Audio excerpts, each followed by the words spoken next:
It feels like this movie's more difficult than the first one, for sure. The movie doesn't have any breaks, you know? It seems like there's so many sequences. Nights in the cold and two units going at the same time. Very often they don't know quite what the other one's doing or has done. It's a challenge to really just stay in the moment and not think about fake blood being tossed right in your face, because the reality of it is that you're watching someone die in the most horrific possible way. It stops right before it goes down the dip, and I'm like, oh my gosh, okay, we're gonna die. We're gonna go down because I'm on this roller coaster. I could die tomorrow. I could die on the way home. I could die when I'm 90. We don't know when we're gonna die, but it's gonna happen. I think the worst death would be burning but not dying immediately.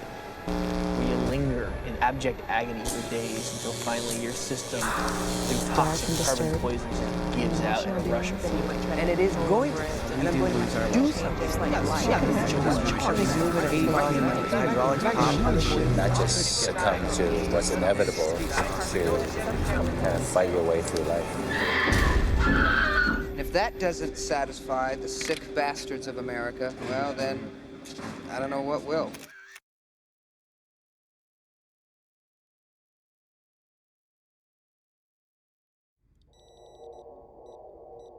We don't have offices yet, so our production meeting is taking place downstairs in the Sun Place Hotel. On this roller coaster, you'll go.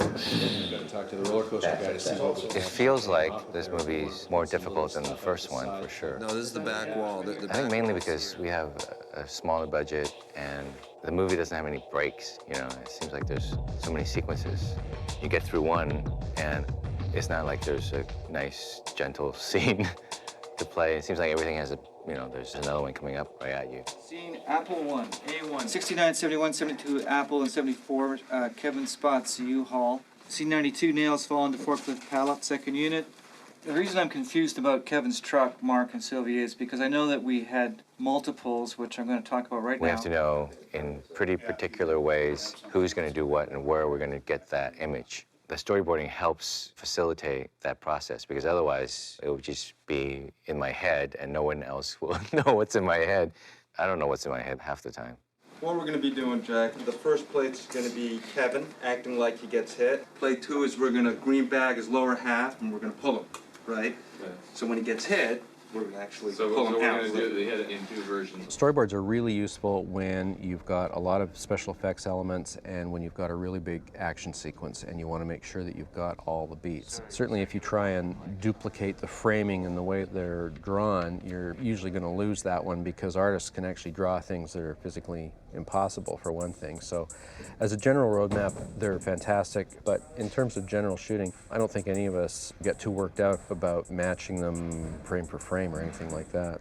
You know, we've spent a lot of time reading a whole bunch of kids for this movie.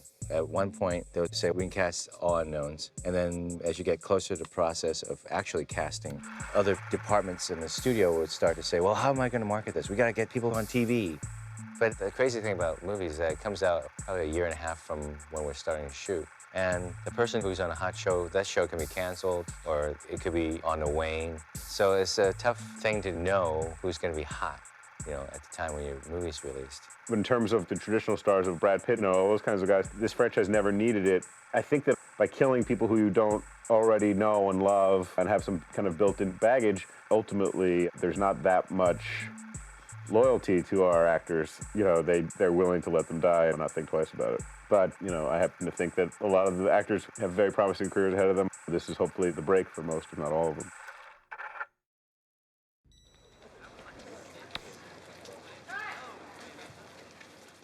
It was always intended that we shoot the kids on the roller coaster first. So there's not much to do except put the camera on the roller coaster, have the kids act scared or happy or whatever. But right before we're about to shoot, the weather changes, and now it's supposed to rain. So we decided to do a scene that was supposed to be set in the rain first, since it was supposed to rain. Okay, let's try it. All right. Action. Oh, Wendy, is it possible to get the returning your camera? Of course, on the first day we get there, it's beautiful sunshine, and now you're going, how can this happen to me, you know? When we want it to be rainy, it is the most glorious day that has been here in Vancouver. Look, there's not a cloud in the sky. There's a lot of impromptu things that happen on set, but you know, you have to be prepared very specifically about what you want. Yeah, so that Julie can see what's happening. That means a little bit of a scramble for myself because I didn't expect to shoot that scene until, I think, next month. She studies her sister. She averts her eyes, hurts. Kevin's offered to help. You're afraid to deal. Can you blame her? I mean, the only answer for what happened to her has got to be some fucked up demonic shit. That's it. Those are the words you two wrote. No, that was those kids from UCLA. We hire a couple of guys, anonymous guys. They write the script. We sign our names to it. We get paid. We give them like 50 cents to, an hour or something like that. Because they're getting experience, real film experience. Because I've never heard it put just that way. Studies her sister as Kevin hustles up to Wendy. Julie averts her eyes. Hurt. ... Faulkner would like that. It's too good. It's a beautiful thing. I first met Jim Wong at El Cajon Valley High School in Mrs. Brooks' honors English class. He read my short story and liked it, so I thought he was very smart, had taste. I remember when I was really young, I used to write these stories with my friends, and I thought, that was really fun. But then I never really thought, you can make a living doing that. I went to school as an engineering major for the first semester in college because my brother was an engineer, and it seemed like that's what I was expected to do. Jim's brother Pete went to Loyola Marymount, and then looking at it, Loyola Marymount had a film program that would take any knucklehead that applied. I went there because USC and UCLA wouldn't have me. I was too lowly. My roommate Glenn and my best friend, he was a film major. So he was already heading towards that way of working in the film industry. We'd go see a lot of movies because he was a film major and I liked seeing movies. And I sort of felt like the films that I really took to were these kind of gritty late 70s dramas where you have more of an anti-hero, where people took action. I loved all the Bob Fosse movies and George Roy Hill movies, Scorsese movies, and, of course, Coppola movies. We went to see Apocalypse Now, I think September 24th, 1979, at the Cinerama Dome, which would have been 2 weeks after school started. And I think that had a huge impact on him. When I saw that, I realized how a person's vision can change other people's lives or change how you feel about different parts of history. And, watching that movie, being inspired by it or being motivated to do something like that was what made me become a film major. All right, cut. Excellent. Okay.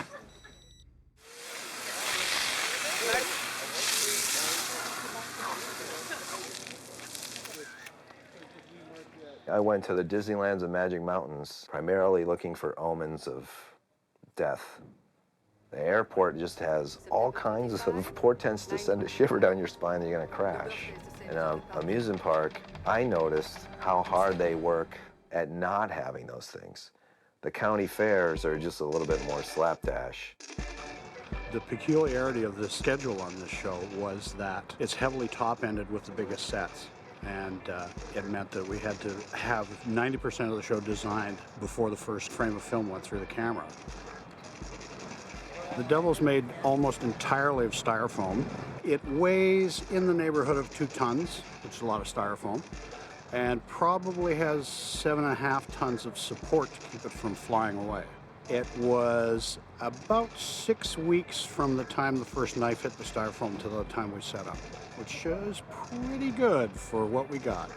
Yo, what's cracking behind the scenes? As you see, we got the lovely devil going on with the balls hanging and stuff. You see how big the devil's balls is? The balls. It's like humongous. It's anatomically correct. Action! Get out! Yeah, what are you even doing here anyway? Yeah, you graduated like 2 years ago. I stuck around and wanted you to develop me.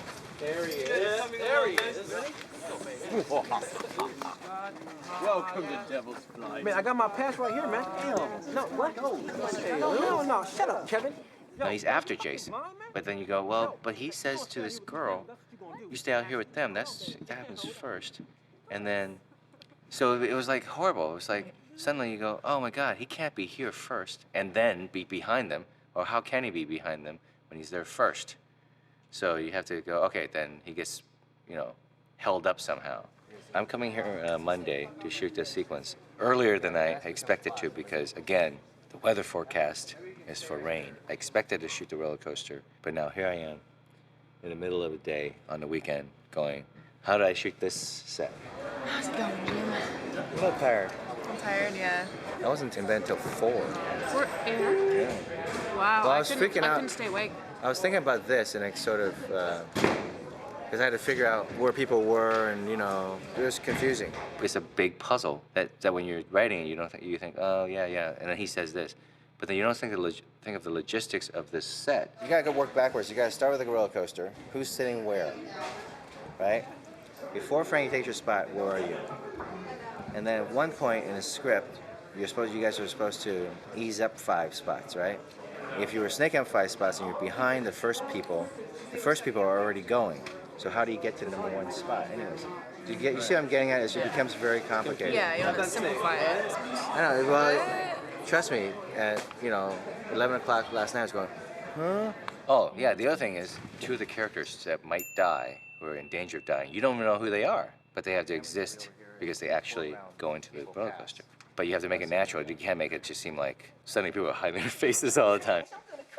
Cut. You gotta have the girls look that way. Watching Wendy. Yeah, just slightly, guys. Yeah, you don't want to make it look too obvious, but yeah, you gotta just hide your face. So there you have it, the challenge. I just want some fucking attention. You know what? You're a real piece of shit, Lewis. Fuck you. What the fuck, moi? Yeah. No, fuck you. I'll fucking cut you. Okay, guys. Hey! Ready? If you do that, you'll be like, bam. Right? That quick. You need to throw it faster. I am gonna throw it faster, right? Yeah. Lewis, you're a real piece of shit. You know that? Fuck you. Oh, fuck moi. Yeah. No, Kevin, fuck you. Hey, Is that good for you? Well, yeah, it was pretty good. But you know what I'd like to see? I think I'd like to see. I'd like to see them all kiss and make up. Thank you, camera reload. You all right, dude? Yeah, I'm okay. I actually bounced. Oh, we saw it. It was quite funny.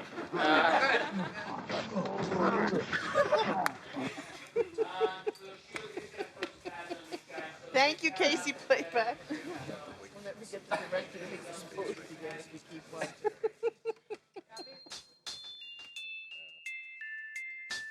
I like to listen to music that sort of makes me feel emotional and makes me think about things that, make me cry. A lot of times it'll be even just like certain lyrics to certain songs that I have to just keep in my head and keep repeating to myself that I'll relate it to something in my life and it'll just make me extremely emotional. And so if I keep like pounding that into my head and it just makes me like more and more and more emotional to the point where I'm just like, gonna break down completely. So I have a whole playlist actually that I made for the audition that I still have on my iPhone for the Final Destination 3 audition. But yeah, we'll take a look at that later. We'll get back to that. I actually usually like auditioning. I like being able to go in a room and just show I can act, like just hope that they appreciate that. But at the same time, it's really frustrating because a lot of times they appreciate other things more. They want somebody blonde and, perky. That maybe even cause the hallucination, but this fear is more than just being scared. I had a feeling that I'd done well. I felt like I did what I wanted to do just as an actor in the audition. I had a feeling like I wasn't going to get it, though. That was just sort of my general feeling. I just said, okay, I did a good job, but they didn't like me. She probably wasn't what I first imagined her to be, because I was kind of thinking blonde, and maybe that's what got me. That's what got me kind of off track. I thought Mary had a real kind of a soulful quality about her.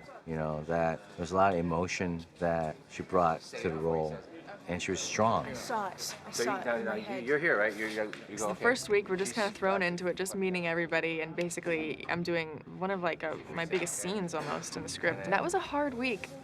It is a little bit frustrating when you have an idea that you're going to be doing something and you're preparing for one thing, and then all of a sudden it sort of just shifts to something completely different, especially if that different thing is something that you really wanted to take time with and really work on before you went into it. But kind of have to just let it go and just do the best you can and hope that, it turns out the way you want it.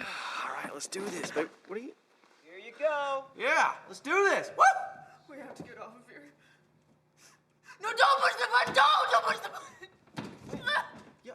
Let me out! Let me out! Win, it's all right. Jesus. No, it's gonna crash! It's gonna crash! The hydraulics will rupture the tracks will collapse, please! If it's like a comedy, I'll create like a fun playlist that'll like get my energy up and everything. But I typically have like a set of songs that kind of stay the same, like for every scene that involves like crying and emotions and stuff. These songs kind of do it to me every time, and I'll eventually find new ones because sometimes they don't have the same effect after listening to it 100 times. But so far, they still make me cry every time. They're sad songs. Action! Please, no! Hey, ease up, man. She's all right. Let her settle down, man. Settle down at home. Now look it up. What is your home face?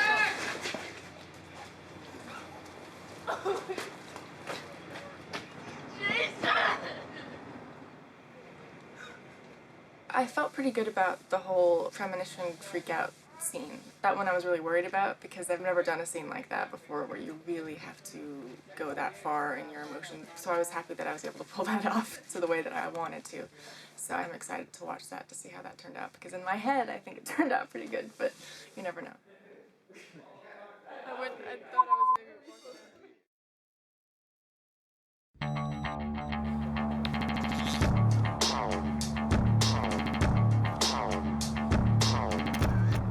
Today is the first day that you're going to be on the coaster. Uh-huh. And your thoughts? My exact thoughts at this very moment is I'm so happy that you're catching me without any makeup on. I'm definitely scared. I know one ride's pretty much enough for me. I don't really know how many times, like, you know, people keep warning us that it's going to be a lot, but I don't really know what that means, so. I will be a sobbing mess in the fetal position on the floor hiding in the washroom if you need me. I'm excited because the first person who gets nervous and uncomfortable, I'm gonna make so much fun of for strength, for personal strength. So I'm hoping it's Texas, and even if Texas can handle it, I'm still gonna pretend you can't and make fun of them the whole time. Well, we have those wristbands that they can put on the sensor on their wrist, so that should help with the nauseousness or any uneasiness, motion sickness. We have all the doubles, double the costumes, double the costumes in case they throw up. We had a bet as to who would throw up on a roller coaster. This roller coaster has a couple of corkscrews, and when I went on it for 3 times, I felt like I was pretty close. And who would you put your money on? Maybe on Shalane. I'd put money on me barfing first, too. Bet in Texas, just because it would be funny. Well, yeah, Texas doesn't look like a pussy, but Texas is a pussy. Oh my God.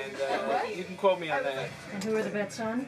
Texas. Texas. You think he's gonna be like, oh man, Oh, yeah. I can't do this shit, man. Oh. I bet on Texas. The one who speaks the loudest usually can't do it best. Hey! What? Racking. Got a little burrito in my hand saying what's up to all the homies. We have bets going on to see who the first one that can throw up. Ain't gonna be me. I'm ready. Well, make sure if I puke, you get it on camera. And then you can tie this all together.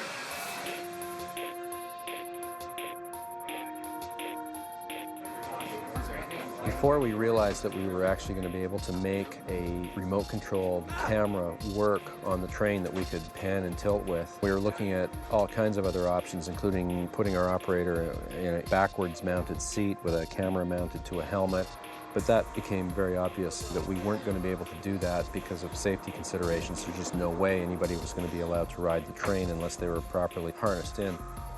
The roller coaster, yeah, has to scare you in a way you recognize. The fear on a roller coaster is from a loss of control. I don't have it when I go on an airplane, but I'm on a roller coaster and you're going up the lift hill, I want out.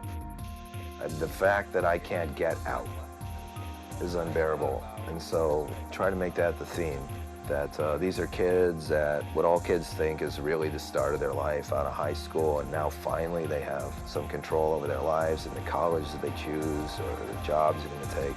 Now comes a situation for Wendy that's out of her control, and she's afraid of it, but now is all about trying to recapture it.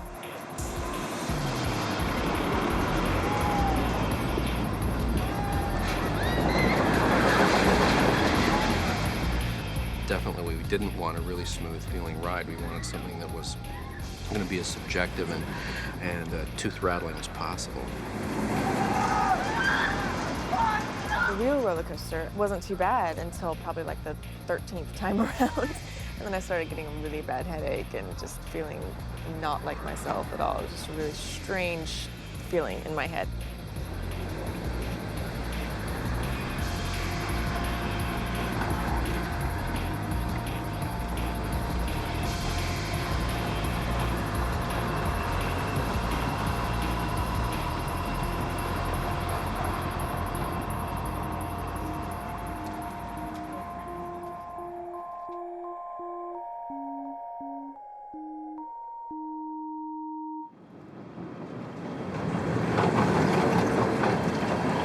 This is the first time the whole cast is on the ride.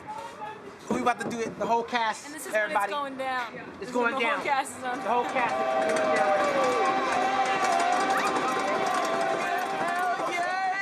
down. Ryan and Mary did it tons of times. It had already gone 40 times, this roller coaster. And just when we get on it, the first time it goes up, it stops. Like, it stops right before it goes down the dip. And I'm like, oh my gosh, Kate, like, we're gonna die.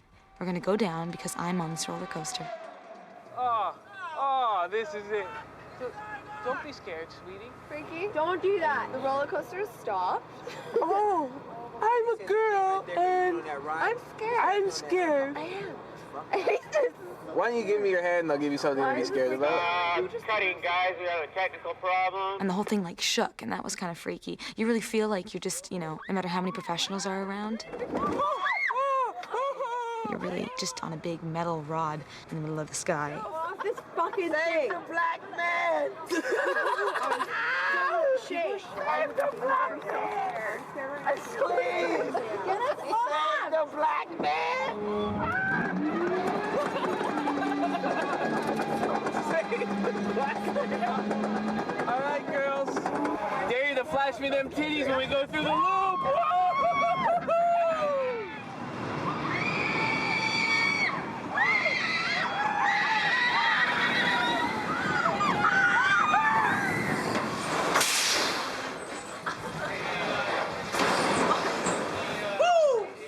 Do we get a little break after that?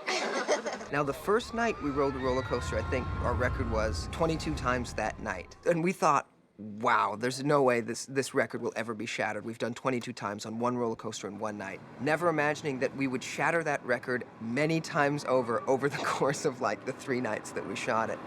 Well, one of the things that keeps an action sequence going is a progression of shots, so you never, hopefully, revisit the same shot twice, so you're always moving on to another one, something new and different. Too steep angle. And we're putting the mirror in, are we? It's a very, very old movie trick where you set up a mirror to reflect the object coming at you in it so that it looks like it's going to run right over the camera.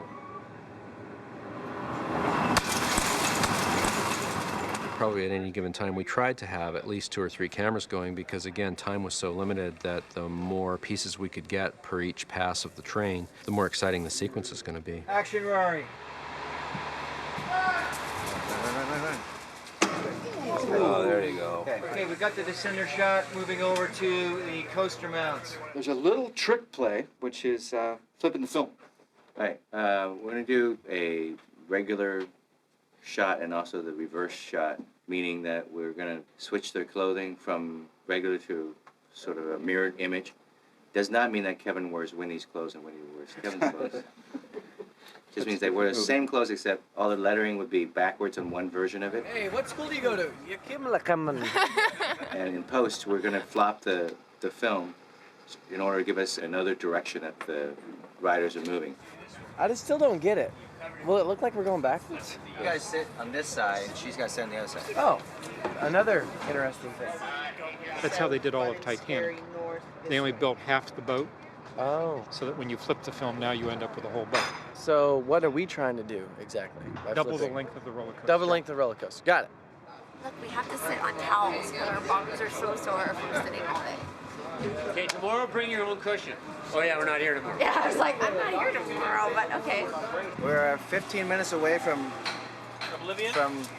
daylight. We have the mount shots on the roller coaster to do, and that's the last thing we have to do. We get it, we're out of this location. As soon as the sun came up, I was like, oh no, here we go. Because once the sun comes up, Jim's got to get in as many shots as he can, right? And I know that. So as soon as the sun comes up, that means They that were we're like, go, yeah, go keep again, going. go again, We're go gonna again. stop. Shalane was supposed to be the first one to barf. She but didn't. I didn't. I don't know why. Thank you. I was trying to make her so I'd win the extra $10, but it didn't happen. It would have been a better story if, you know, if somebody actually hurled, but. I think we all lost that bet because, you know, everyone's very quiet about it, but pretty much in the third night, we were all kind of sneaking off halfway through just to quietly go weep in the bushes because it got traumatizing. You got the most votes for... What? What the heck's going on? I got the most votes.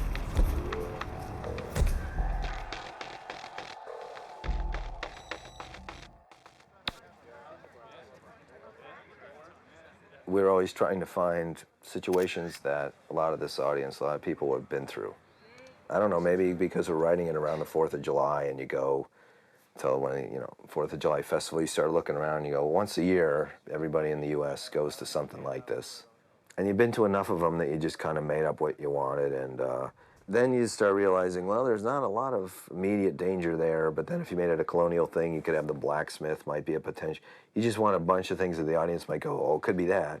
It could be that. So let's go a little bit over here and let them cross over so we can. Well, the challenge of shooting at night at this time of year in Vancouver is that we don't have a lot of night time.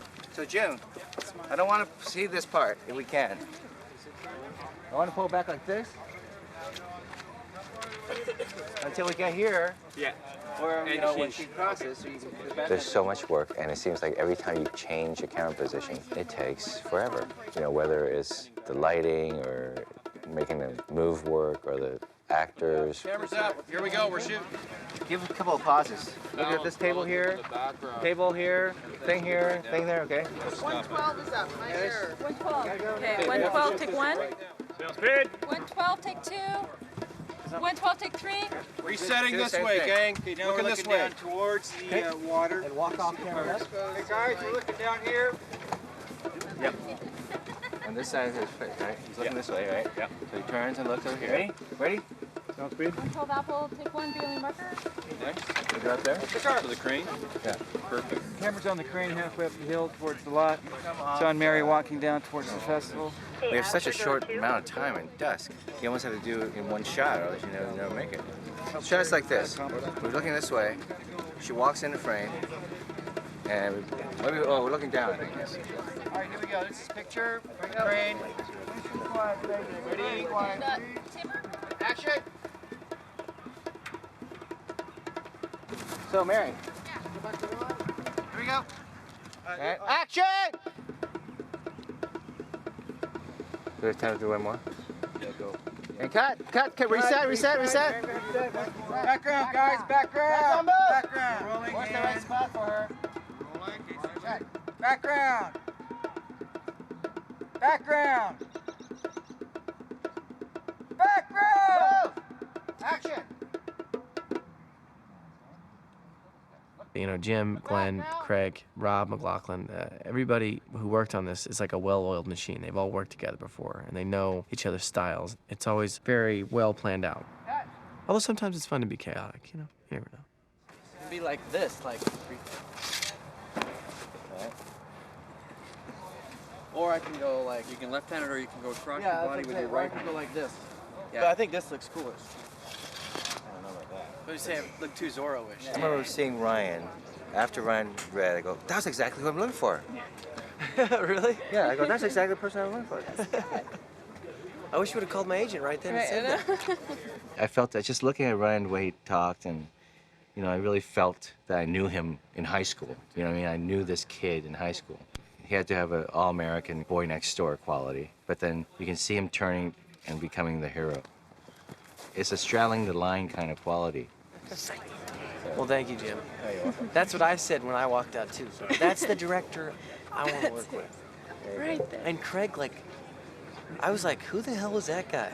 Because I shook everybody's hand. He was like, vote for me in 2006. And I was like, that was fucking random. What was that? Is that what he said? I don't remember that. I said, some guy said vote for me in 2006. They go, who was that guy? I go, I don't know. And now that I know his personality, it makes total sense. Yeah. We have to get out of here now. What's the deal? Ian followed me. In my picture, I was wearing the McKinley Grand Night shirt. Ian McKinley. There's a first aid tent. There should be security. Excellent. Stay away from me. I personally don't think I would have had any better chemistry with anyone else. That's right. Wouldn't have been possible. We would have walked right off the set.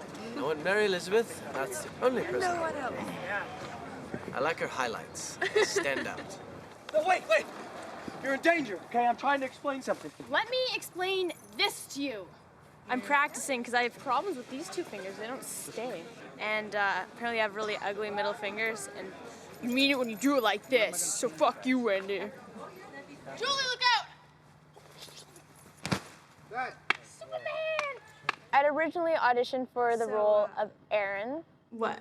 I'm gonna OD on nail polish, and Logan here is gonna be embarrassed to death. Didn't hear back for a while. Then they wanted me to come in and audition for the role of Carrie. I'm breaking up with him. A couple weeks after graduation. I've been wanting to for a while. Don't say nothing though, okay? Didn't hear back for a while. Then I got a call to see if I was interested in auditioning for the role of Ashley or Ashlyn. And then the next time they called, it was to say that I got the part of Julie, which I was obviously very happy with. But actually, Alex, who got the part of Aaron, she initially auditioned for Julie in the beginning, so it kind of switched. The whole Centennial thing was probably the most difficult thing for me, just because I've never had to do a scene of that emotional level. I need to know who was sitting next to you on the roller coaster. And then I started getting really scared when I saw the horse. There's one shot where the horse goes right by me, and if it moved a foot, I would have been trampled on. Prepping the horses for the Tricentennial took a fair amount of time. The difficulties we had here was the fact that we were doing it at night. We had, at times we had fireworks going off. We had a crowd of extras out there. You know, we couldn't fill the place with stunt guys and just let it go crazy. It was just too big of a scene. So we started with a well-trained Liberty horse. And at that point there, what we started doing is we started actually doing our rehearsals on the set before they even had started constructing the set. And we were out there with tape measures and flags and marking out where everything was going to be. Then on top of all of that, we had to drag a person behind them. So we needed to know that that person was not going to get drug into any of these dangerous farm implements or get drug into something that would in turn drag into everybody else. So that took a lot of work for that to happen. Going into it, I was like, this is gonna be so cool. It's gonna be so easy.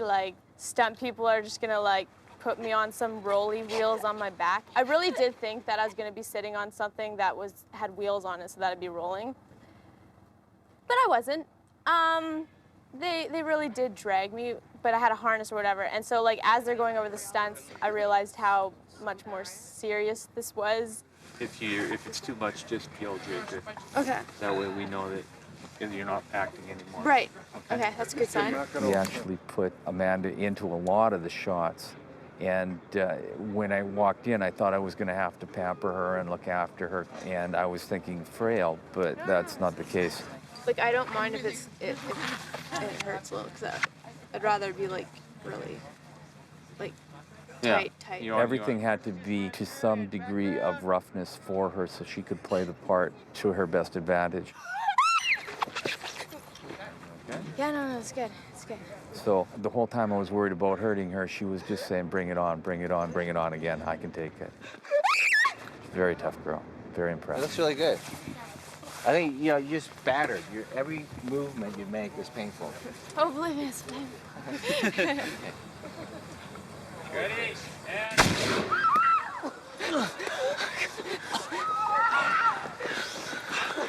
We need to get out of here now. What's the deal?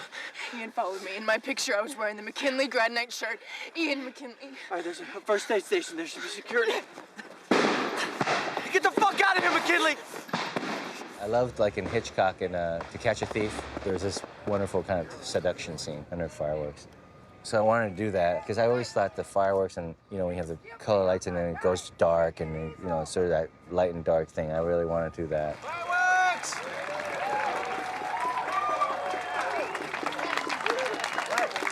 Camera reload.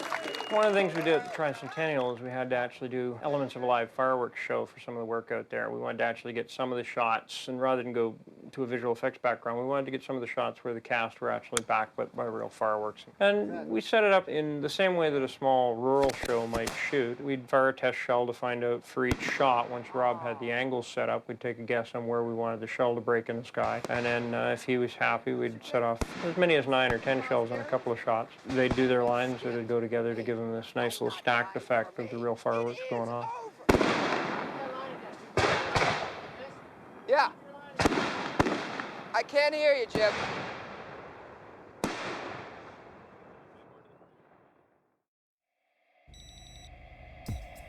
Color of all fast food restaurants. Think about it. What are the colors? McDonald's, yellow and red. Wendy's, yellow and red. In-N-Out Burger, yellow and red. Jack in the Box, just red, but maybe that's why they're a little lower in the food chain. Burger King, yellow and red. Hence, yellow and red. The hardest location to secure would be the fast food outlet at the bottom of the hill with the truck breaking away. And there's a lot of different elements there with the steepness of the hill and the rest of it, and finding the perfect place at the bottom of the hill. So that is really what I thought would end up consuming most of our time and effort. We ended up finding a building that had enough space beside it and enough of a frontage on it that the art department could do both sides of it, give us the appearance exactly of what we wanted for the drive-through, and then we started to work on it. We are turning this into the drive-through of a as yet to be named restaurant. There will be an order window. The door will be the pickup window. This will be paved. Jim was not a believer. I walked him through it. He looked at me like I was out of my mind. And we did it, we designed it, we showed him all the renderings, we walked him through it again. He still wasn't sure until the day he actually walked on set, and then he realized that it worked. There's this news report, I remember when I was younger, where these guys were sort of robbing people at drive-thrus when they were in the middle car. You know, like, there's a car in front of you, you're the next car, and there's a car behind you, and you can't go anywhere. You can't drive away or anything. These guys come up at gunpoint, rob you. I always thought it was so scary because you're stuck. And I said, that's the place where we should put a death because you're just stuck in a drive-thru. They're not coming back out of there again, are they? No, unless they go through the windshield.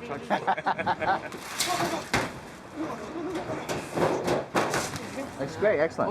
On to the next. Well, what we have in here is a little bit of banana mashed up. We've got some special effects blood. We've got some white silicone that's been diced up through a meat grinder to make it look like bone chips. And so that when it sticks to you, you've got gray matter and bone hanging off you. You know, everyday stuff. See, everybody at home, all you see is the pictures and the red carpet and the, you know, bling bling and all that. Look at this is how it is right here. It's wet, dirty, blood on the fucking pavement. So this is how we live our lives, really. 12 hours a day. Craft service. Craft service is good though. But then you got to worry about getting fat. So then when you get home on your 9-hour turnaround, you got to run. So you only actually sleep 6. It's just it's a beautiful thing, man. You gotta love it, right? What are you talking to? Just pondering how much I love my job. Action!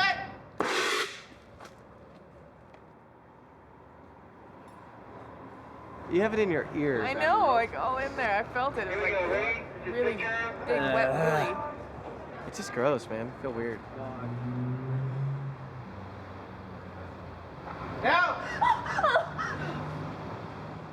I was down in Los Angeles, and I was very poor at the time, and I didn't have the bus fare to get to the audition. It was pouring rain, and my pants were soaked all the way through, and about an hour through the walk, I called up my mom, and she was like, oh, don't worry about it, the sun will come out. And then sure enough, like 15, 20 minutes later, the clouds broke and the sun came out, and my pants dried up. And then I went in and did the audition, changed some of the dialogue, and added Ness to Frankie's last name. You know, that ladder deal that Wobbles took it. I like this. It's old school. And Scotty Cheeks is old school, ladies. Sometimes I feel like I nail auditions, but that doesn't necessarily mean that you're gonna book a part. So I felt I was very funny, but New Line didn't want me. I got a phone call from my agent who said that New Line Cinema says that you have a receding hairline and you can't play high school kids. And I've always had a high hairline, but no one's ever called it receding before, and it scared the shit out of me. And I remember just going straight to the liquor store, and I drank until Tuesday. And then on Tuesday, I went into my agent's office, and I was like, I know I got a receding hairline. I'm going home, and I don't care. New Line thought that Sam looked too old, and we just kept pushing, and they said, no, he's too old, and they kept pushing, and then... I was headlining the comedy club here, and Jim's assistant, Anna, came out to videotape me. You know, I don't like wearing my Montreal Expos jersey anymore, because now that the team's gone and I have a shaved head, I look like a sick kid with one last wish.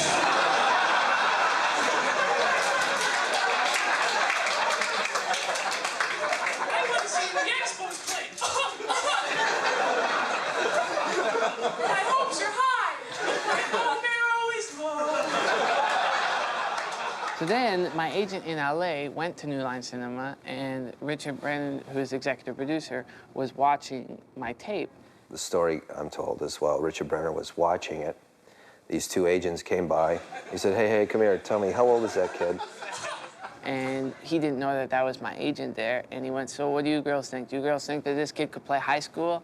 And my agent said, yes, he can play high school. Jesus, book him in this film. Let it all come together at the same spot. Come on forward. It all seems too good to be true, to get to come home and shoot a film. I've been touring around North America for a long time without a home, so I was able, with the cash from this movie, to get my first fixed address in 3 years and 11 months. That's good. That actually is okay. Is it okay? Sure. Here's what we're gonna do. First, we're gonna shoot a clean plate, right? We're gonna roll on that for 5 seconds. Then we're gonna pop the engine forward, roll on that for 5 seconds. Sam is gonna go through his motions as if he gets hit, and his head whiplashes back. After we get a take that Jim likes, we're gonna pull Sam out, we're gonna make sure everything's dressed, and then we're gonna put green screen all around. It all happened so fast, it was like losing my virginity. Put in the head on the stick, which we lovingly call a splooge head, and then run the engine through and just cut the top of his head off. It's just a typical day on a Jim Wong set. One of the big challenges was all that hair work. The man hours are insane. It's basically a gun barrel, essentially. We put a little charge in there, this little squid head, and that sends it flying off. I didn't realize how ugly my head looks until it was very close to me. Take care of my little angel. God damn, I'm ugly.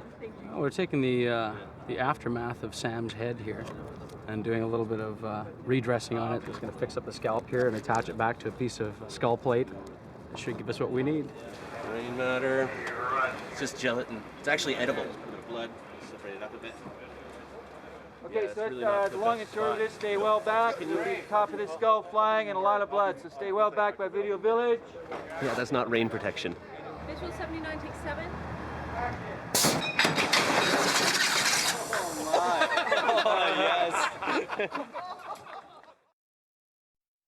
I'm not feeling that that's what causes that to click. So I don't know if we gotta be down there for more chain to feel like the weight is pulling it, we come up and then it clicks, or, you know what I mean?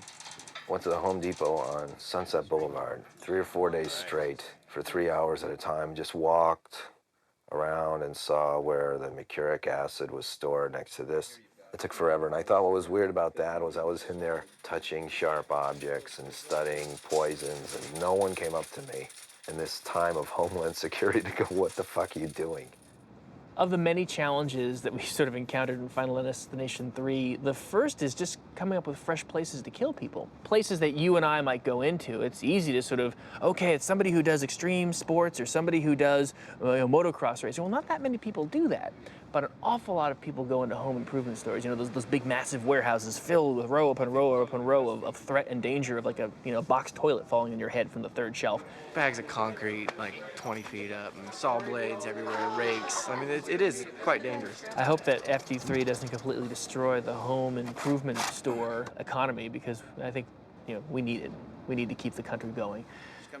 We used a local Canadian outfit, and the first request they had was there was no way that their brand name was going to appear on camera.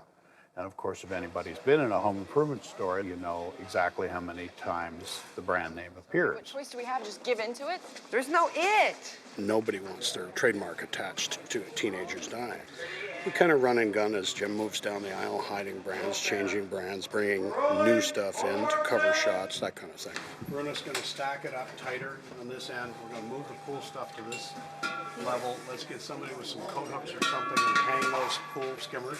We couldn't start until the store was closed, and we had to leave the store in its original condition for when the store opened at 6 o'clock the next morning. So it meant that wherever we were, we had to immediately redress the area back to its original configuration as soon as the shooting crew walked away. Nice. We don't know if Ashley or Ashlyn died first. Death is fucking complicated. So when I turn, you want me to turn? Okay. I think Erin puts on this, oh, I don't believe it and I don't care because Ian doesn't care kind of thing. But I think, you know, she's not as tough as she wants to be. You know, yeah, death is fucking complicated. Like trying to be sarcastic or over the top. I kind of wanted to do it more like she doesn't know. You know what I mean? I'm being sarcastic. Like just how I auditioned it. So yeah, when I go to an audition, I kind of dress for the part, listen to the kind of music that I think she'd listen to, and just get my whole head wrapped around what this character's about. The making of Erin. She does a very good job. We're gonna give her a credit. Seriously, this is all I do. I went to some shows, and I listened to some punk music, and I painted my nails black and came to set, and then you have Erin. It's so much eye makeup. I feel like a big eyeball with bangs. Okay, let me get this straight. I'm gonna OD on nail polish, and Ian is gonna be embarrassed to death. You saw what happened to Wendy, all right? What's happened to the others? You just saw the pictures here. I mean,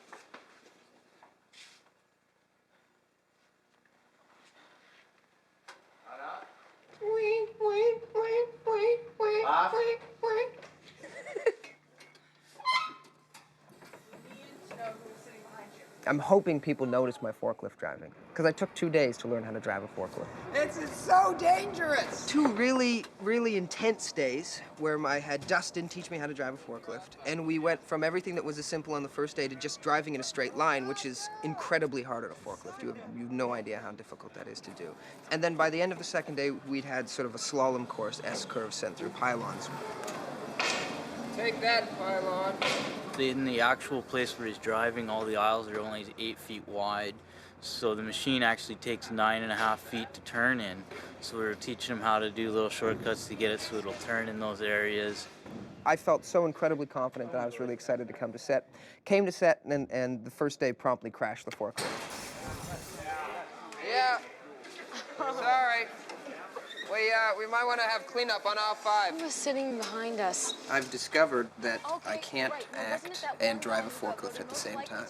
When I'm like, the performance is going really well, the forklift driving is absolutely terrible. And when I'm actually driving the forklift really well, I'm not in any way paying attention to the performance. It's not complicated. It's simple. And because the forklift usually involves driving around things that are going to be knocked over, I'm going to crush other actors, I usually tend to sort of focus on the forklift. So when you're watching the movie, you're like, God damn, that's some great forklift driving, but God, that guy sucks. You'll know why. Right now we're in the Build It Center. We're in a set that's built to look like a Build It Center. And they've done a dang fine job, if I may say so. The shelf tips is an occurrence of something else that's happened, and there's sheets of plywood that come shooting off like cards falling, right? It might hurt, though. Settle here, please. Rehearsal I down. haven't determined that yet. I'll let you know after this take. I love reading a scene where, whatever, I kick out a window, I jump off a roof, I pull them out of the thing, and you get hungry. You get this feeling inside that you just want to do it, man. It's kind of like becoming that character. And I'm an athletic guy. I've played sports my whole life, so I like jumping off a car and maybe I scrape my knee or I got a couple bruises. I think it's cool, you know? Every guy thinks it's cool. Don't let anybody fool you. As soon as I get in there, I'm gonna look up, and then I'll wait. We're going to be down here with one piece of plywood that we're going to flip over and hit the actors with. A lot of actors don't say this, but a lot of the hard stuff, your stunt double does, which I'm very good friends with my stunt double. You make it look cool, and then they take those hits where you go, ooh, shit, like, you all right? Go!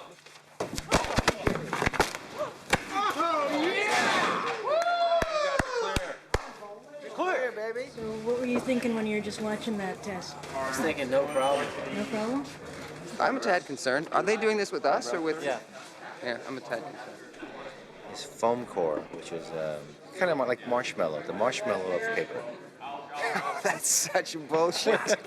Oh my God. Look, I'm not gonna kid you. I'm not gonna say it's not gonna hurt. Oh yeah, maybe it'll hurt, sure. It's not gonna kill you. John? Guys, quiet. Love you, man. Love you too. Hey, you guys aren't going to war, for God's sake. And action! It's a lot of that in this industry, you know. Can you jump off that bridge? Oh yeah, no, there's safety. You just kind of got to go, okay, I'm doing this. I'm in it now. I want to apologize for this next shot, but this is not me. It's not who I am. I'm a very peaceful person. Yes, especially Glenn. We're about to put some nails through Aaron's head. Pretty happy with the way the likeness came out. A couple complications with blood. Blood rigs are always exciting that way. And the nails right now are where? They're in the skull of the body. They're fiberglass right in there, and then when we hit the switch, the air drives the nail out. One starts at the top of the skull. 1, 2, 3, 4, and 5 out here. It's gonna be weird. I haven't even seen the mold of my head yet. I don't know if I really want to. I hope she's not psychically wounded by this. You never know what you look like. You know what I mean? Like, you always see the flat image of yourself. So when I saw that, I saw the actual, like, full image of myself, and I was like, oh my God. And as blood is draining into our sinuses, and you go. Okay, real quiet here. Bill, are you hot? Everybody set? Everybody knows what's happening? Roll camera. 3, 2, 1, action. Oh, Well, let's go look real quick. wow. I just wonder what it's going to be like for my loved ones to see me die, really. It's kind of going to be freaky. You know, hopefully I want to live my life and, you know, have kids and get married, experience life and die of old age and die happy and die fulfilled. You had this great epiphany, and then we riddled that bitch with nails. We're all pretty spiritual here on this There's a set. third camera coming in.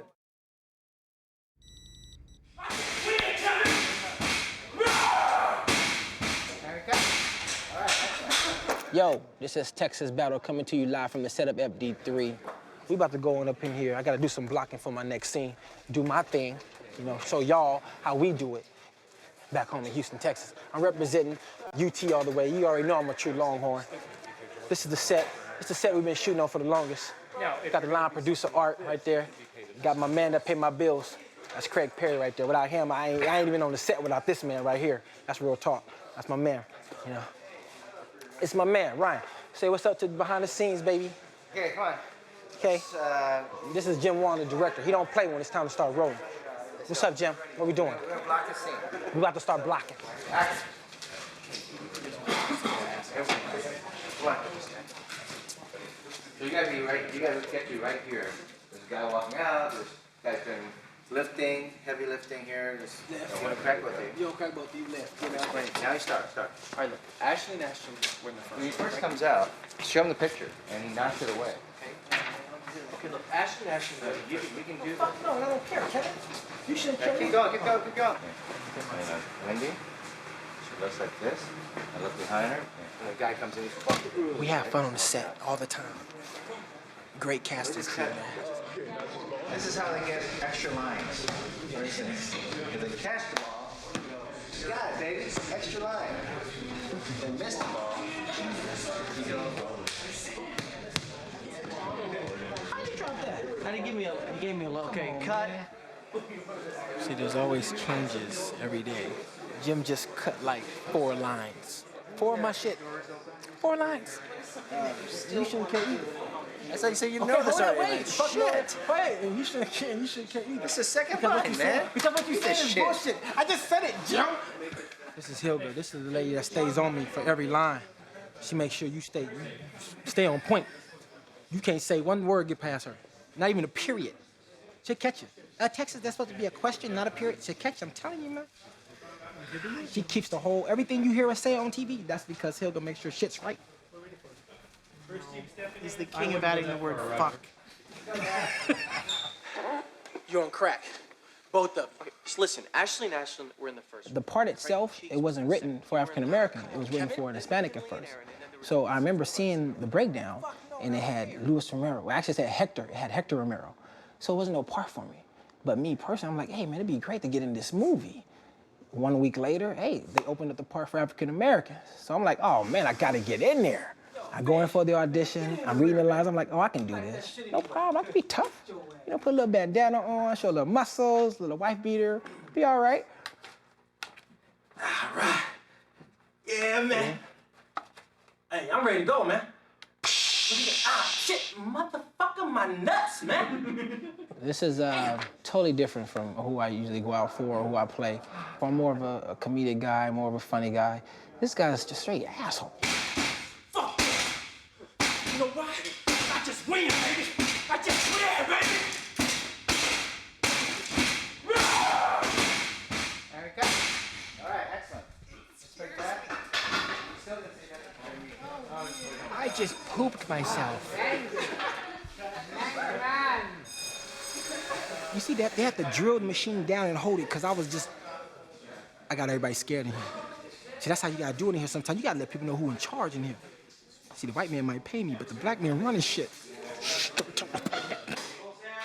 Well, we needed a piece of weight room equipment that would crush a guy's head like a melon. And sadly, they don't have that kind of thing on the marketplace right now. They try and avoid that kind of thing, so much so that nothing comes even close to being able to crush a guy's head like a melon. Well, I guess this was one of somebody else's concepts about how to do it, and you can see, you know, inherently how this doesn't crush the head the way they wanted to crush the head, and in fact, they've actually severed the head, and the head's gone flying.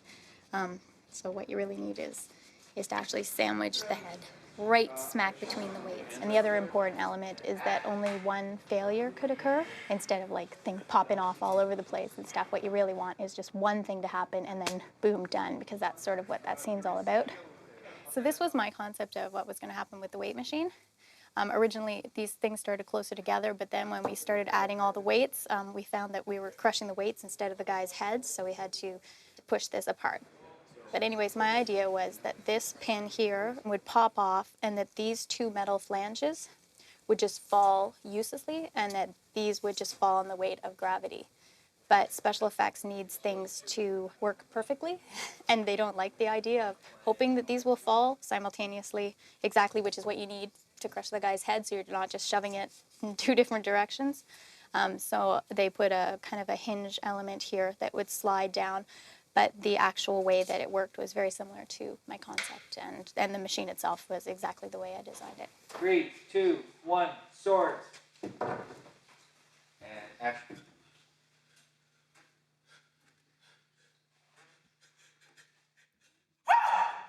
What I tell you, Kevin, huh? Fuck that. I just win. That's all I know how to do, Kevin. Baby, I just win.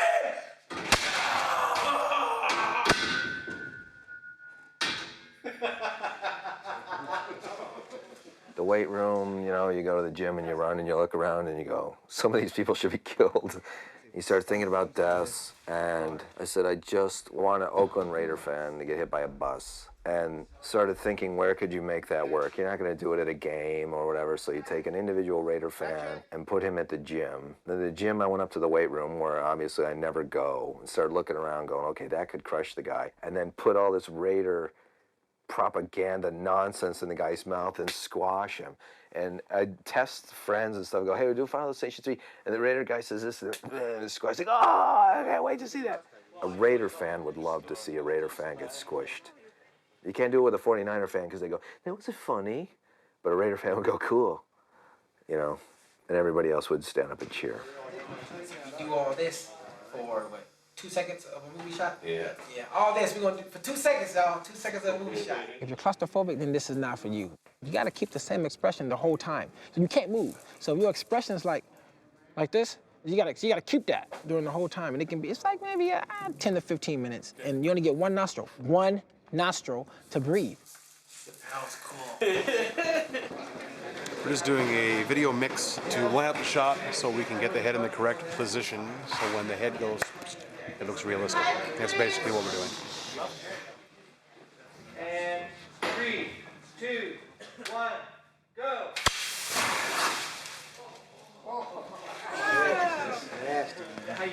You see how they did me? It's like majorly that's wrong. That's wrong. Hey, Texas, call your mom. Bishop, what the fuck are you doing here? Listen. splooge is pretty gross, but it's also pretty funny, you know. It's a challenge to really just stay in the moment and not think about having bananas and strawberries thrown at you. I think Mary gets the definite worse end of the blood situation than I did.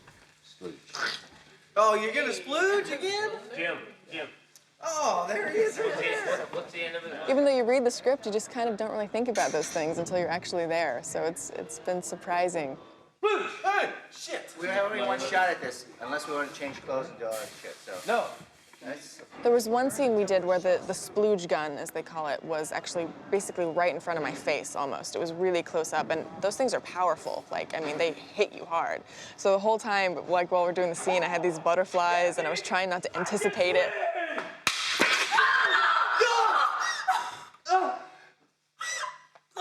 So it's very real fear there, even though it's not real blood, but you know, it's got some adrenaline going for us anyway. Yeah, Ryan! get out of my way. See, last time Mara got the big sploosh. Yeah. It's about time you got it. Yeah, it's about time.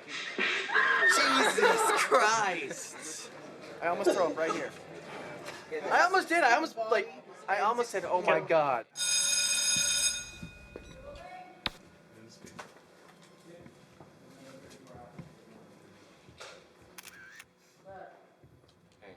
Action. Dude, he said no drinks. If you spill that shit, we're gonna have to clean it up like last time. Happy biatch, nothing to spill.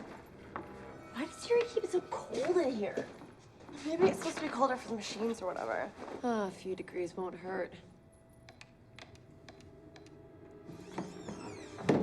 Ugh. Ew, Celine? Brittany? Dude, are we like the only cool people that come here or what? Yeah.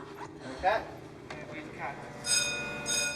Let's start with the hard one. Let's start with the nudity. Yeah, let's just start with it and get it over with. I originally was like, not doing it. Then I had a meeting with Glenn and Jim about it, and they totally put me at ease, and like they're explaining the whole kind of psycho thing where your skin, like if you're wearing clothes, you kind of have something to protect you, but when you're just like bare skin, like that's it. It pulls the audience into a place that they're more comfortable with and then kind of twists that so that their nudity, which is at first titillating, makes them so much more vulnerable when they're in danger. Yeah, you're so vulnerable to like everything, especially being burnt on your bare skin. Like that's something that will like totally freak the audience out.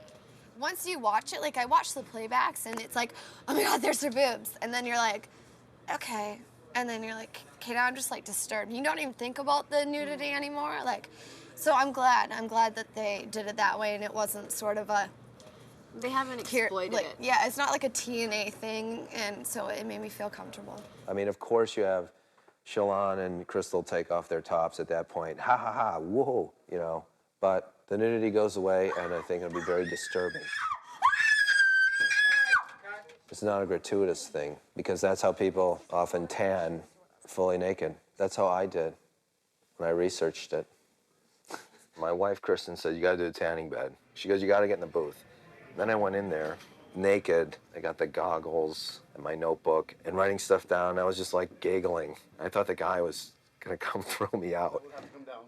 While you're in there, you're trying to figure out how can I pin someone in here. That gets your anxiety going. And then the machine's going. And then parts of my body that I don't want cooking started to feel like they were cooking. Get me out of here. Like 5 minutes didn't go fast enough. But on my way home, I called Jim. I go, I think this is gonna be great. There's a lot of shit here.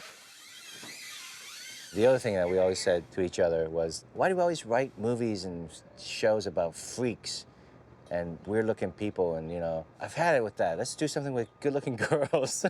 So the Tanning Salon was a response to that. God, every time we come here. The auditioning process, I think I had 2. I don't know if I had 3. I don't remember. Yeah, they actually originally brought us both in. And then they kept her. And then they called me. I was driving down the street and they said, no, we want you to come back and do it singly. No, like seriously, I totally fucked up. Like it's super hot in here. I'm like dying. I'm so glad that we got brought in together. Not that I think we wouldn't have booked it separately, but it was you know, having chemistry as playing best friends, you have to have something where you guys can get along. And Yeah, because I it'd be mean, horrible if we didn't get along. and we We're joke together about all that the time. We spend 14 hours a day, even when we're not on set, we're in one of the other's trailers, hanging out, watching movies, Even or when talking. we're not on set, we're on the phone to each other now. Yeah. So they bonded us. They brought us together. We just were missing. That's all. Happy, thank you, Final Destination. I guess it's just we're trying to fake the. I can't believe these girls are doing this. They're my heroes. Look at the burn marks at the end of this. Oh my god. Oh my god. Then that didn't hurt her? No. Listen, she goes hot. Is that her skin? Any questions? She can't get out. It's just, you know, she's trapped. You can't get out. You're on fire. Kick like hell. The new stunt gel that's been developed for this show is amazing. And we can actually have our skin on fire without any worry about wearing flame retardant. Okay, action, Leslie. Oh, I've been working with gels and stuff for a few weeks, just all different stuff, different recipes, and I finally came up with one, and we're getting 26 seconds all on the chest, on skin burns with just gel and fuel. It's like extremely long for what's going on. That's not even hot on my finger. Dunk our arms in it and pour it on ourselves, put the accelerant on, light it up, and away we go. 25 seconds. And action. Kick the shit out of it.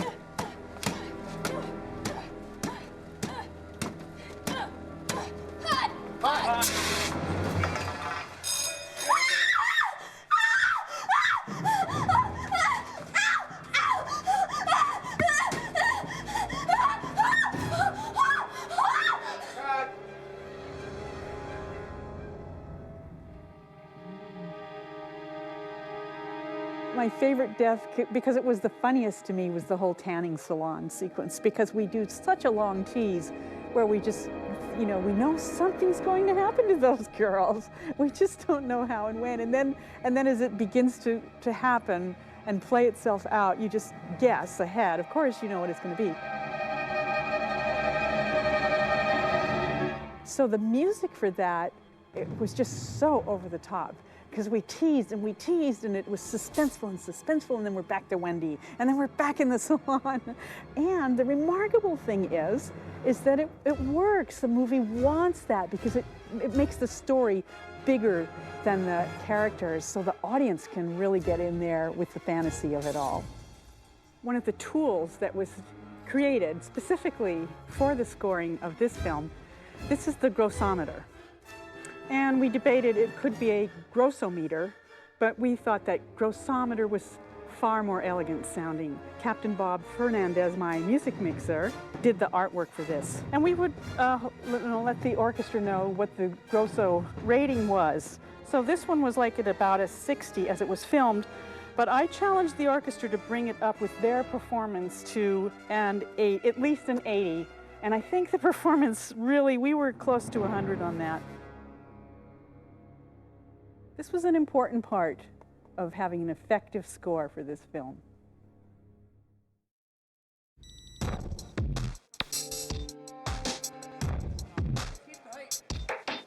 In order to achieve this roller coaster sequence, we pretty much had to pull all the stops technologically. One of the things we have to do is take a really small roller coaster in a mediocrely sized amusement park and put a gigantic roller coaster in its place. That roller coaster is 65 feet high. Jim's roller coaster is 250, 190 feet high. So now we have this sort of a Franken roller coaster. Part one roller coaster, part another roller coaster. We basically did the full sequence in what's called a previs, or pre-visualization. It's a very kind of, medium to low quality, bare bones animatic. And this allows Jim to set up his camera angles before he actually sets foot on stage and does it in person. It saves time on that upfront process. And also allows us to plan the complexity of the shots. What previs enables us to do is it enables us to sort of work out the mechanics of the scene. How are we going to shoot it? What kind of lens do we need? Do we need to be on a crane, or are we going to be on the roller coaster car itself? We sort of divvy things up and go, okay, look, this we can get practically. Let's just get this at the roller coaster. This shot here, well, it's a combination of CGI and practical stuff. This shot here, it has to be pure CGI. It gives Jim and Glenn and the other creatives opportunities to go, oh, well, Jesus, you know, if we're gonna be here, we can do this. You know, so it becomes yet another creative mixing pot where people go, oh, let's try this. And ready, play. Ready at 3, 2, 1. That's great. So that's one of the greatest advantages to having previs, the ability to decide how to achieve something almost unachievable. Since we don't have an actual roller coaster that has a 360-degree loop, we're recreating on the stage. We're changing the speed of the film and the camera. You don't make any sharp movements. I mean, in fact, if you're going to move at all, move like in slow motion. The camera is basically going to do all the traveling for the cars. So as the camera moves, it'll appear that the roller coaster is moving, and then we get our shot.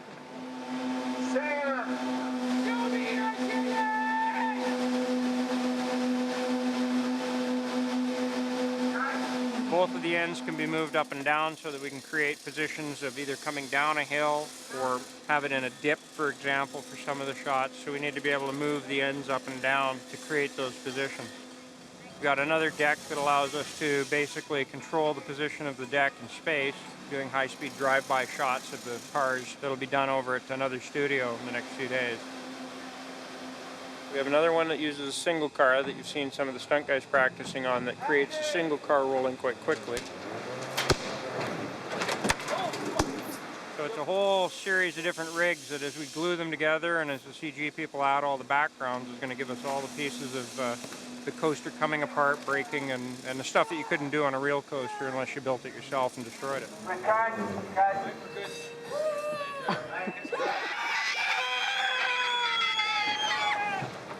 The funny thing about filmmaking is no matter how many cool computer toys and big hydraulics and massive rigs we have, in the end it all tends to come down to something simple for some of the shots. And a lot of the shots where we're in close on one car are done just on a simple little tripod and 4 guys on each corner with pipes just shaking and jiggling. And it gives you the ability to really control something in a very fine way. That was really great on the movement, guys, everybody. Just a little framing issue, so we're going to do one more. By the way, Mary, the wind-blown look is you. Okay, once again. What's so great? I have to yell. I know. And action.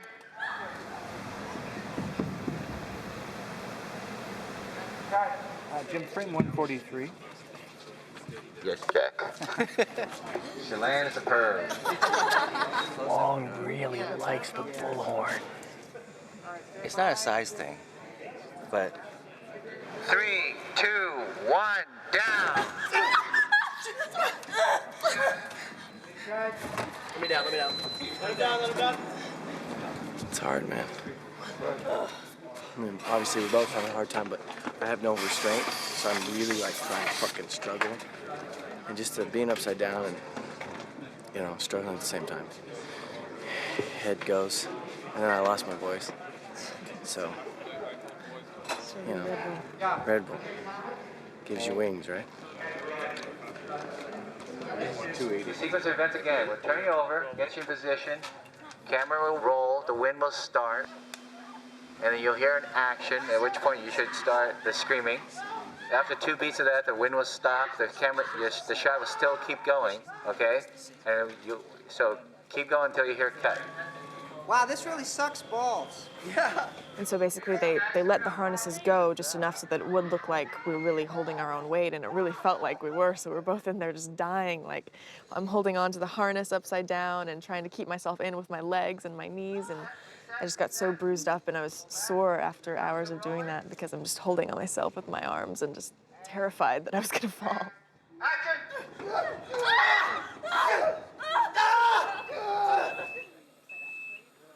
I feel like I got raped by a 400-pound gorilla. Wow. Oh, man. That was one of the worst things I've ever done in my entire fucking life. And it sounds like we're bitching, I know, but it really, really It's actually, like, sucked it's really in such emotional. a Were you profound emotional? way. Oh yeah, because I literally felt like I was like cut in half at the hips. Yeah, this bastard here. Yeah, that's right. Why the fuck are we in these goddamn my harnesses? hips, I don't It's not feel- the belt, it's the harness. It's the harness I don't underneath. feel It's the belt anything. cutting into the fucking harness. I could have dealt with the fucking belt on its own. I just can't, like, no wonder they saved us for the last, because we might have not made it. That's why.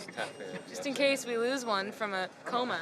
Well, you know what? The only thing you can do at this point in time, when you're sewed into your clothes and your hips are hurting, is this.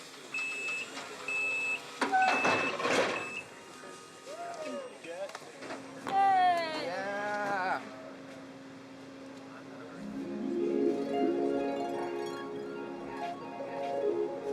What's happening?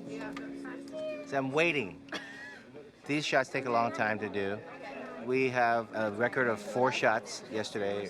We're doing a record 1 shot today already. I believe Texas was falling asleep because it's just too exciting on this ride. I'm tired, so me personally, when I'm tired, I get a little sleep on the rail for a little bit. Action. Yeah, let's rock and roll, let's go, woo! Woo, cut. Fuck.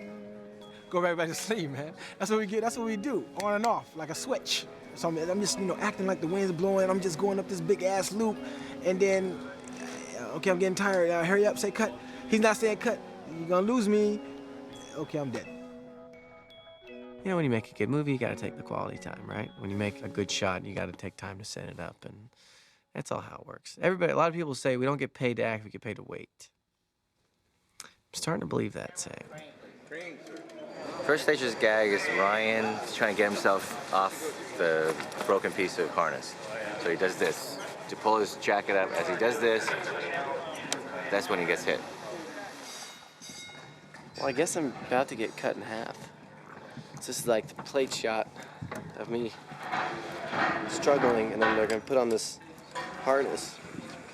Second stage is he actually gets yanked on a cable. He's wearing green screen pants. And then whenever they pull me out of here, it'll look like just my top half's going, right? Because all the green. I do a backflip like this high. So it's gonna be. And I'm hungover. We're gonna load your mouth with blood. When you spit, spit over your right shoulder. You don't want to spit on Mary. Oh, not on my left? Yeah. Huh? All right. Now your head needs to be to the right. I'm sorry, to the left. Up a tiny. There you go. That's perfect. Let's go. Yeah, you're perfect. Let's go. And roll sound. And 3, 2, 1, go!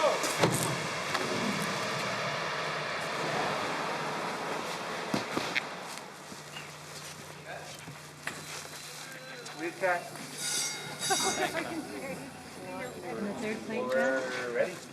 It's Mary and the dummy of Ryan being pulled away and leaving the lower half of his body. It's very disgusting. What are we doing to our children?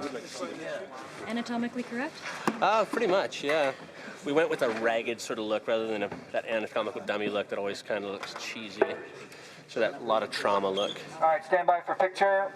And 3, 2, 1, go!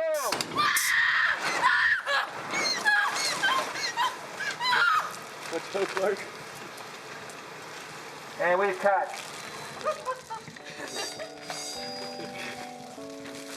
Pretty unscathed, actually. Yeah, it's like the first time that's ever happened. Usually I'm covered in it. I'm okay. Here we are, done almost. It's actually kind of sad. That's the only bad thing about liking people you work with is you miss them. Guys, it's a show wrap on Ryan. You make friends, but you never really talk to anybody ever again. It's really, I mean, you never mean for it to be that way. It's just always how it is. Always. It's weird. Maybe that's why actors are so bad at relationships. Boy, man, you were hilarious We'll do it again sometime. It'd be great. It's an environment that you create once. You know, you just never quite get the same feeling again. I guess it's life in general, you know? I mean, I feel weird. It feels weird. You know, one part of me really wants to go home, but I really gonna miss this too. I'm not accepting it. I'm just denying Deny. It's bittersweet. Bittersweet. I just have a feeling it's not over. Next week they'll be like, okay, so we forgot to do this shot.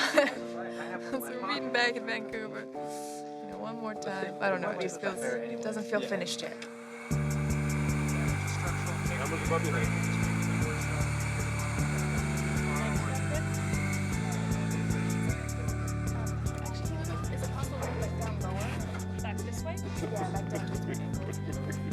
There, yeah. All right, here we go. Stand by.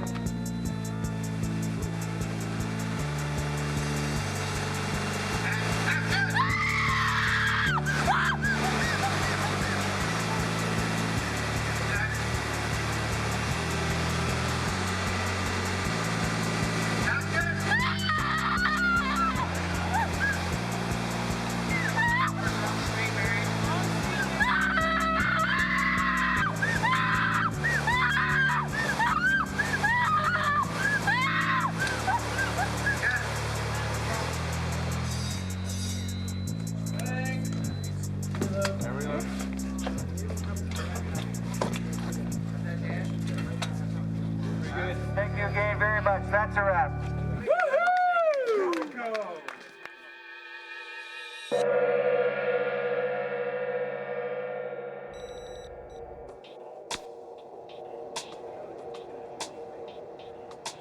This is the first time we'll be showing the movie to all the studio heads at the same time we're showing to the audience. So when people start throwing popcorn at the screen, you know, we're in trouble. It's you, Wendy! You're dead!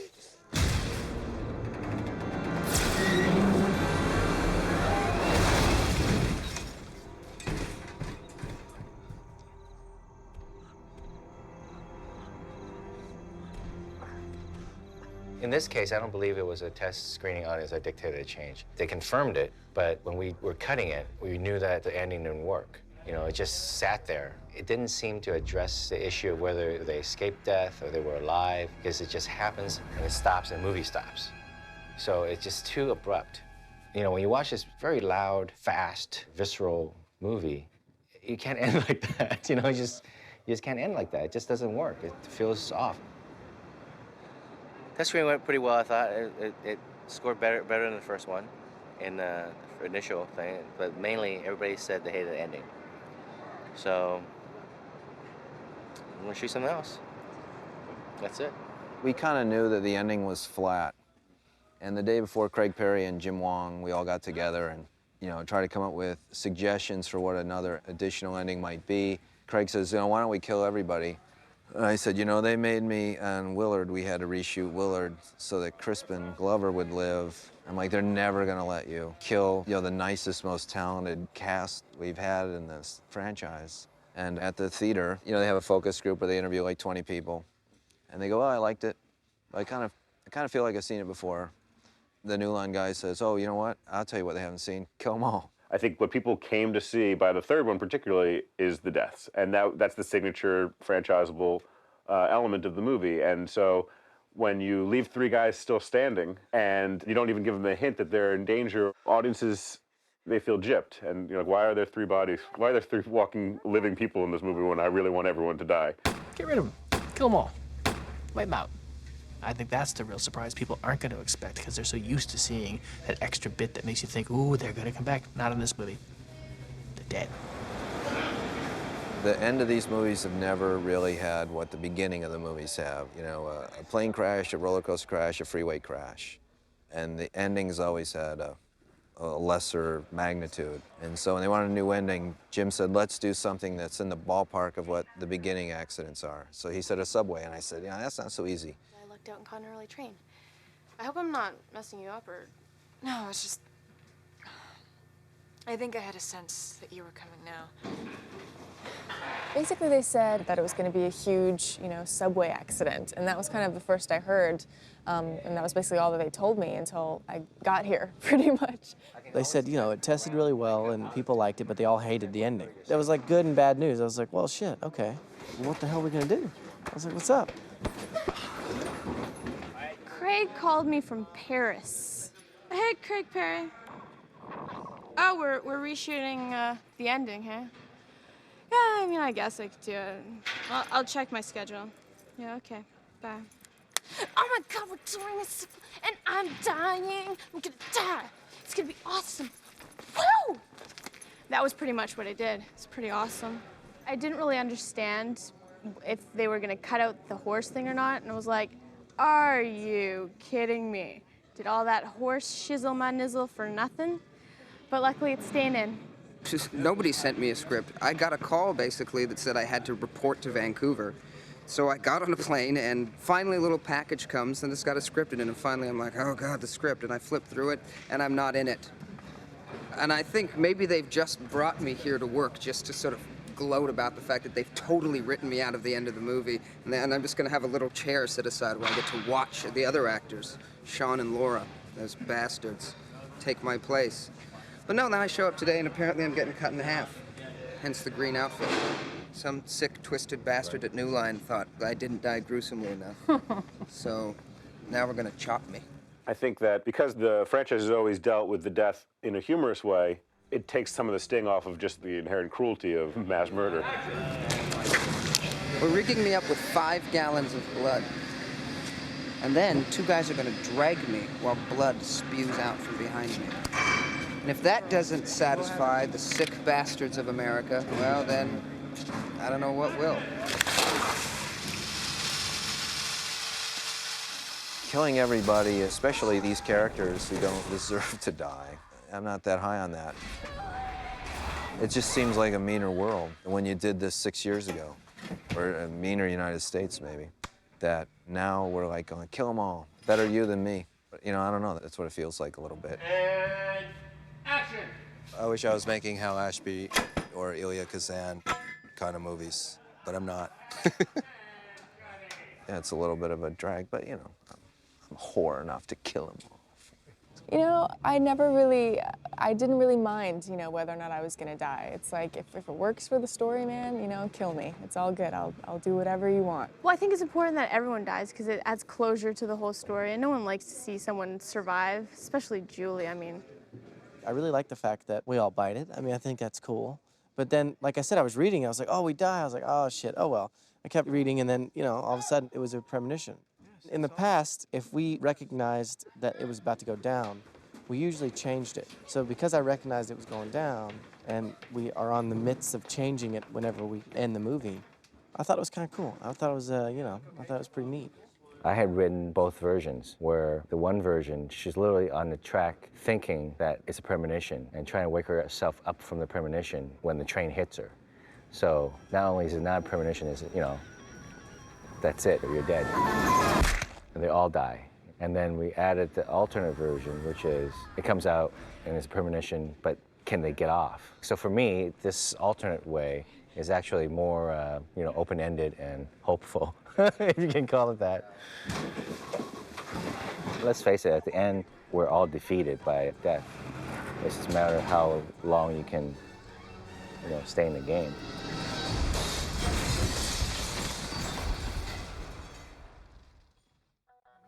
We were supposed to be finished in December, and it turns out that we've just finished a week ago. Today is January 30th, and we're opening February 10th. So it sort of became this kind of rush to finish and not too much time to contemplate what had happened. But I feel like, you know, we did a good job. I think it's a very exciting movie. The premiere is at the Mann Chinese Theater, which is a huge theater, you know, so that'd be exciting. And I saw Raiders of the Lost Ark there. So it's a good theater for me to watch this movie at.